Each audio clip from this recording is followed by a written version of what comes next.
Faith working through love, விசுவாசத்தினால் கிரியை செய்கிற அன்பு. கலாத்தியர் 5ஆம் அதிகாரம் 6வது வசனத்தை வாசிப்போம். For in Christ Jesus neither circumcision nor uncircumcision has any value. The only thing that counts is faith expressing itself through love. அதாவது தமிழில் பார்த்தோன்னா விசுவாசத்தின் மூலம் கிரியை செய்கிற அன்பு. பவுல் அவர்கள் கலாத்தியர் சபைக்கு எழுதின நிருபத்தில் ஒரு கூட்ட ஜனங்கள் சர்க்கம்சிஷன், அதாவது விருத்த சேதனம் அப்படிங்கிறது ரொம்ப முக்கியம் அப்படின்னு ஒரு கூட்ட ஜனங்கள் சொல்லி கொண்டிருக்கிறதுல. ஸோ விருத்த சேதனம் அப்படின்னா என்ன? மாம்சத்தில் நம்ம ஆண்டவரோட உடன்படிக்கையில் இருக்கிறோம். அந்த பழைய உடன்படிக்கையின் மாம்சத்தின் அடையாளம் தான் விருத்த சேதனம். ஸோ அது ரொம்ப முக்கியம் அப்படின்னு சொல்லி ஒரு கூட்ட ஜனங்கள் சொல்லிட்டு இருந்தாங்க. ஆனால் பவுல் என்ன சொல்கிறாருன்னா, புதிய உடன்படிக்கையின் காலத்தில் அந்த மாதிரி மாம்சத்தில் வெளிப்படுகிற அடையாளங்கள் அது முக்கியம் இல்லை. ஆனால் முக்கியமான ஒன்று என்னன்னா விசுவாசத்தின் மூலம் கிரியை செய்கிற அன்பு.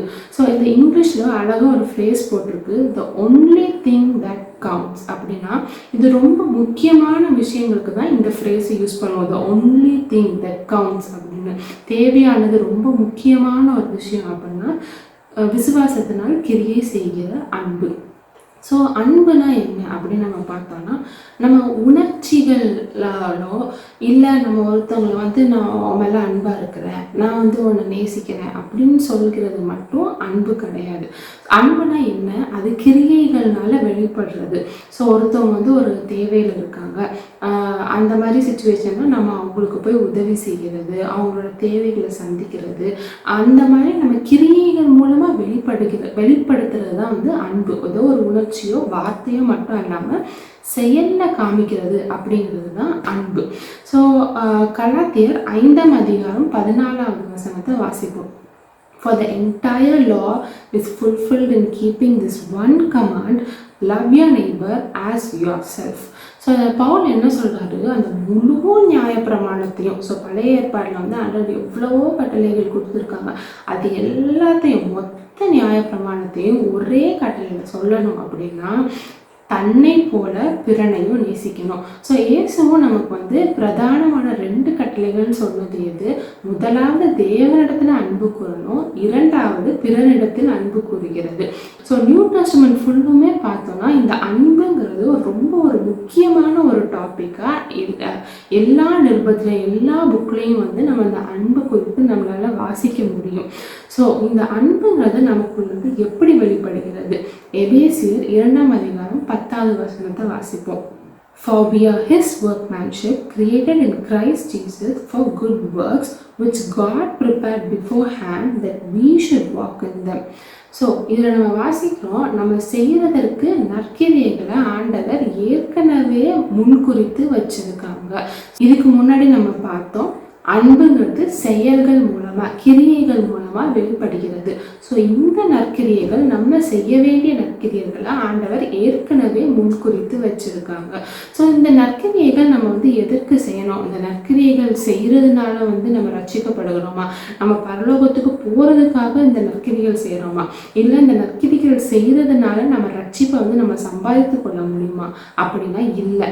நம்ம ரட்சிக்கப்பட்டது நிமித்தம், நமக்குள்ள ஆவியானவர் இருந்து கனி கொடுக்கிறது நிமித்தம், அதனால நம்ம அன்பு செய்கிறோம், கிரியைகள் மூலமா வெளிப்படுகிறது. அன்புங்கிறது ஆவியின் 9 கனிகள்ல ஒன்று. ஸோ கலாத்தியர் 5ஆம் அதிகாரம் 22-23 வசனத்தில் நம்ம வாசிச்சோம்னா அதுல 9 கனிகள் இருக்கு. அதுல ஒரு கனி தான் அன்பு. ஸோ அந்த கனிகள் நமக்குள்ளேருந்து எப்படி வெளிப்படுகிறது? மாம்சத்தில் நம்ம நினச்சாலும் நம்மளால அதை செய்ய முடியாது. அந்த கடவுள் எதிர்பார்க்குற அந்த பர்ஃபெக்ஷனோட நம்மளால அந்த கனிகளை கொடுக்க முடியாது. மாம்சத்தில் அது சாத்தியம் இல்லாத விஷயம். ஸோ அது எப்படி நடக்கிறது அப்படின்னா நமக்குள்ள இருந்து ஆவியானவர் செயல்படுகிறார். அதுதான் விசுவாசத்தின் மூலம் கிரியை செய்கிற அன்பு. ஸோ அடுத்த ஒரு வசனம் வாசிப்போம். எபேசியர் 2ஆம் அதிகாரம் 8வது வசனம் 9வது வசனம். For by grace you have been saved through faith, and that not of yourselves. It is the gift of God, not of works, lest anyone should boast. So நம்ம ரட்சிக்கப்பட்டது வந்து அது கர்த்தருடைய ஒரு ஈவு. நம்ம செயல்கள்னாலேயோ, நம்ம அன்பு செய்கிறதுனாலையோ, நம்ம கனி கொடுக்கறதுனாலையோ நம்ம ரட்சிக்கப்படலை. நம்ம ரட்சிக்கப்பட்டதன் விளைவாக நம்ம இது எல்லாத்தையும் செய்கிறோம். ஸோ ஆவியானவர் அதை எப்படி நடப்பிக்கிறார் அப்படிங்கிறத பார்த்தோம்னா, ரோமர் 5ஆம் அதிகாரம் 5வது வசனம். Now hope does not disappoint, because the love of God has been poured out in our hearts by the Holy Spirit who was given to us. So நம்ம வந்து முதல்ல ஆண்டவராக இயேசு கிறிஸ்துவை நம்ம விசுவாசிக்கும் போது நம்ம இருதயத்துக்குள்ள ஆவியானவர் வளர்கிறாங்க. ஸோ ஆவியானவர் நமக்குள்ள, நம்ம இருதயத்துக்குள்ள தேவனுடைய அன்பை ஊற்றி இருக்கிறாங்க. ஸோ அந்த அன்பு தான் நம்ம கிட்டேருந்து வெளிப்பட்டு மித்தவங்களுக்கு நம்மளால நற்கிரிகள் செய்ய முடியுது. ஆண்டவரோட அன்பை மித்தவங்களுக்கு காண்பிக்க முடியுது. ஸோ இது நம்ம சுயத்தினால, நம்ம மாம்சத்தினால செய்கிற விஷயம் இல்லை. தேவன் நமக்குள்ள ஊற்றிருக்கிற ஒரு அன்பின் வெளிப்பாடு தான் நம்ம பிறனை நேசிக்கிறது, பிறனை வந்து நம்ம அன்பு செய்கிறது. நம்ம யாக்கோபு 2ஆம் அதிகாரம் 17ஆம் வசனத்தை வாசிச்சோம்னா, in the same way faith by itself it is not accompanied, if it is not accompanied by action is dead. கிரியை இல்லாத விசுவாசம் செத்தது. அதே போல தான் அன்பு, தேவனுடைய அன்பை நம்ம வந்து வெளிப்படுத்தினா அது கிரியையினால வெளிப்படலைன்னா அது செத்தது. ஸோ அதே தான் நம்ம கலாத்தியர் 5ஆம் அதிகாரத்தில் 6வது வசனத்தில் வாசிக்கிறோம். எதை வந்து பவுல் ரொம்ப முக்கியமானது அப்படின்னு சொல்கிறாங்களோ, ஃபெய்த் ஒர்க்கிங் த்ரூ லவ், விசுவாசத்தினால் வெளிப்படுகிற அன்பு. ஸோ இன்றைக்கி நம்ம வந்து ஒரு தீர்மானம் எடுப்போம். இனி நம்மளோட லைஃப் ஸ்டைலில், நம்ம வாழ்க்கை முறையில் நான் வந்து தேவன் மேலே அன்பாக இருக்கிறேன், நான் வந்து விசுவாசமாக இருக்கிறேன், நான் வந்து பிறனிடத்தில் அன்பாக இருக்கிறேன் அப்படின்னு நம்ம வார்த்தையினால சொல்கிறதோ இல்லை நம்ம உணர்ச்சிகள்னால அதை நினைக்கிற ஒரு விஷயமா மட்டும் அல்லாமல், நம்ம வந்து ஆவியானவரோட உதவியோட நம்ம தேவன் நடத்துகிற பிரகாரம் மித்தவங்களுக்கு செயல்கள்னாலும் நம்ம அதை வெளிப்படுத்தி அதன் மூலமாக நம்ம தேவனை மகிமைப்படுத்துறதுக்கு இன்னைக்கு ஒரு தீர்மானம் எடுப்போம். Praise be to God.